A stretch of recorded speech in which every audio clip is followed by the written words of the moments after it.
Hey YouTubers, what's this craziness? Yeah, I'm going to talk about knives a little bit.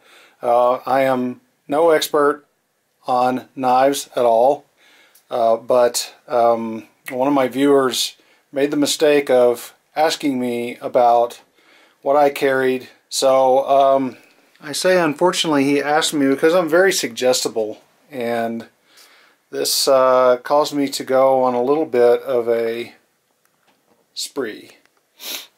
Now it's not like I'd never had a knife before. I have had and I have carried knives in the past, and I kind of am on and off with it. You know, ever since I was a kid, my grandmother had told me, oh, every man should have a pocket knife, and pretty sure she bought me one as a gift, and I carried them on and off over the years. But I kind of stopped because I'm kind of a freak about having stuff in my pockets. So anyway, this guy asked, what kind of knife do you carry? And I said, well, I don't really carry one, but I do have a CRKT that I keep around near the couch in the living room. And I don't carry it because it's a little too heavy. So it got me thinking, maybe I should look at knives again. So starting with this one, I'll just talk about it for a second. It's a cool design. I think I bought it on a whim at an outdoor store. It's got a nice half-serrated blade, which I like. I think I liked the sort of drilled handle when I bought it.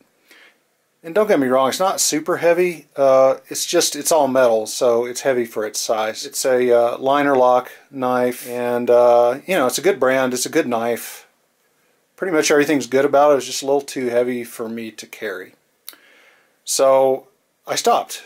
And when the guy asked me this question, I was like, well, maybe I should look around for lighter weight knives. And you kind of see where that went. It's one of the mountain models, Patton. I think they had this series for a while, and they had different mountain names. I may have this wrong. Real knife guys would know. And I think this is discontinued. So anyway, I'll always keep this thing around. It's very sharp. I've sharpened it, but it started out super sharp, and I was able to get it sharp again with no trouble. I just used a simple crock stick little pocket sharpener on it, and it really did the trick. So that's this guy, and he'll stay in his normal spot near the couch. When I decided to buy a lightweight knife, I just sort of on a whim bought this. I think it was at most $10. It's a Gerber. I don't even know what model it is because it really doesn't matter because it's a piece of crap. It's a frame lock, meaning that the frame of the knife itself is what locks the blade in place. But it's so skinny and cheap, and it doesn't deploy that well. It locks in pretty good, but unlocking is hard because the knife is so small that the frame lock portion, you can't hold it in a normal spot. You got to back way off because otherwise you're pushing against the lock when you're with your other hand. So I don't know, it's just kind of hard to undo the lock, and it's horrible. So $10 knife, not worth it. So I'll just keep it around for who knows what. Maybe I'll give it to a nephew. I believe at the same time I bought this little Spyderco Dragonfly. Like I said, that this guy was on a whim, and I think it was, you know, I had this in my basket at Amazon, and I just put this in there just for the heck of it because it was so small and light. But my real target was this Dragonfly. I've always liked Spydercos, the way they look anyway, and just never bought one. I always kind of liked to look at them when I was in a store. Pretty much everything I read about this knife was that it was really good, and Nothing Fancy here on YouTube has a great review of it, and you know, pretty much everybody likes it. This is the Dragonfly 2, and from what I've read and heard, they made some pretty important changes to the 2, which makes it ultra desirable. I never had the first model, so I wouldn't really know. This knife is awesome. It weighs almost nothing. So if you're a guy like me that doesn't like stuff in your pockets, there's really no excuse not to carry a little guy like this. It's really great. So I carried this for a while, and I still do carry it on occasion. I'll get to what I'm carrying more often here in a second, but it has the typical easy Spyderco deployment. It has a lock back that I don't super love it, but it's okay. you can definitely deploy it one-handed and fold it back one-handed, but it's not super easy. So it's a cool little knife. This is probably the best easy to carry knife that I've got out here on the desk. So good knife. I recommend it to anybody looking for a super lightweight, very sharp little knife. And it's of good quality as well. Out of curiosity, I had seen so many reviews while I was kind of shopping around for and getting pointed towards the Dragonfly. The Benchmade Griptilian came up, and I was like, I gotta try one of these. Cause why? Because of that. Well, I screwed it up because I'm on video. The deployment and fold up of this knife is so easy, except I keep screwing it up on camera. I know I'm going to cut off a pinky here. It's super easy to deploy. You don't have to flip it. You can just use the thumb stud. It locks up nicely. It's really easy to open and close. It's heavier by quite a bit than the Dragonfly, but I find that it's fairly easy to carry and I don't mind it too much. So I've actually been carrying it quite a bit because I got it more recently than I got the Dragonfly. And you know how we are with our toys. Our latest one is always, man, that's the best toy ever. So I've been carrying this guy a lot. I would recommend this knife. It's a little heavier than the Dragonfly though. This blade is ultra sharp as well. Let me throw that in. And I hope it's going to hold its edge because I'm not into sharpening serrations. We'll have to see about that. Okay, next up, this is still in the small knife category. I just got this. Again, this was kind of I gotta have one of these. It's just too cool not to have. Not very expensive. I think this was 30 bucks, and it's 30 bucks because it's the titanium model. This is a Boker Subcom. And it's got a nice fat little blade on it. It's pretty darn sharp. It's a little bit on the heavier side, like the CRKT is. So its big benefit is it's really flat. It's got a titanium scale on this side, and I'm pretty sure this is stainless on the other, just finished to look like titanium. And I think the pocket clip is titanium. Feels like it. So this is a really cool little knife, and I think it's very practical. I haven't carried it. I just got it the other day, and I've left it in its case. I will start carrying it just so I can experience what it's like to actually carry it and use it. It's designed in such a way that you can get it into your hand nicely, so it's a nice fit. So I think this is a good choice if you want a smaller, relatively light pocket knife, and it's not too expensive.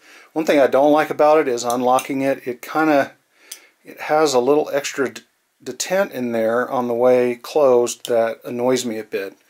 I think I'll just need to get used to it. Alright, now to my total just being a freak knives. I saw the Manix 2. This is a Spyderco Manix 2. I saw a few videos of this knife, and much like the axis lock on these Benchmades that I have down here, this one has Spydercos. I don't remember the exact name of it. I think it's just called a ball bearing lock. It's similar to the axis lock, and you can flip this guy open too unless you're on video, and flip it shut. Again, unless you're on video. But when it came, I was like, holy cow, that is one huge knife. So this has mainly been a desk toy, I have to admit. I'm a little embarrassed to say I never even tried it in my pocket because I just looked at it and said, it's too freaking big. But I tell you what, it's light. It's super light. This is the FRN model. It doesn't have liners. So it's just plastic on the inside. But it's really stiff. I mean, it's a strong knife. It feels very strong to me. It's got the typical Spyderco feel and design and all that good stuff. My primary beef with this knife is that the lock mechanism is way the hell too stiff. Way too stiff. I have to anchor. Maybe I just have girly hands and I'm weak, but I've got to anchor the heel of the knife in the palm of my hand in order to pull this lock back so that I can flick it open in theory. It's funny how many times I've missed in this stupid video. And then the same deal to close it. I've really got to anchor it. And I'm left-handed, so I'm kind of a right-handed knife guy. It's bizarre. I want to open and close them with my right hand and use them with my left hand. But with my left hand, I've got real trouble, man, because I don't have the clip to grab. I like to carry the knives even though I'm left-handed. I like to carry them in my right pocket. But it's tricky for me to get this guy open with my left hand. It's really scary to close it because I want to get my pinky up there to get a grip on it, but I can't because I chop it right off. So it's tricky. But it's a super nice knife. If you can get past, if you can just deploy it like a normal person and put it up like a normal person, I guess it's fine. But, you know, some of us kind of get turned on by the cool stuff. The other comment about this particular knife is it came pretty dull. I was very surprised. It was brand new and it was very dull. It wouldn't cut paper easily, you know, the typical paper test. So I did sharpen it on my Spyderco Sharp Maker, and this was the first knife I ever tried with it, and I did get it sharper. It's not super sharp. I need more practice. Anywho, this is a really cool knife, and let me get back to this point. It's very light. So, honestly, I believe it's lighter than this Benchmade. And look at the size difference in these knives. So if you need a large knife, a longer blade, and you don't mind the mechanism on this Spyderco, it's a pretty cool knife in terms of its lightness and deployment technique, etc. The last one, this is another Griptilian. This is a full-size Griptilian, and I essentially got this by accident. It was a bad order. I ended up with this when I was ordering this. So, stupid me. I was really bummed about it until I opened it up and started playing with it and realized it's really cool, except I can't deploy on video. It's a super nice knife. Ultra sharp. I'll never carry it. It's a little too big and heavy, but it's a fine knife. So if you don't mind carrying something of this size and girth in your pocket, I would totally recommend it. I mean, it's very nicely put together, easy to use, etc. So what do I really carry? These guys. If I'm in relative dress pants is a very relative term for me, I'll use this because it's so small. And you can throw this into your pocket and leave it at the bottom of your pocket and never notice that it's there. So that's one thing I like about it. My usual cargo pants kind of uniform. This is pretty good for that. And I've been carrying the Griptilian most of the time because most of the time in the winter I'm in cargo pants.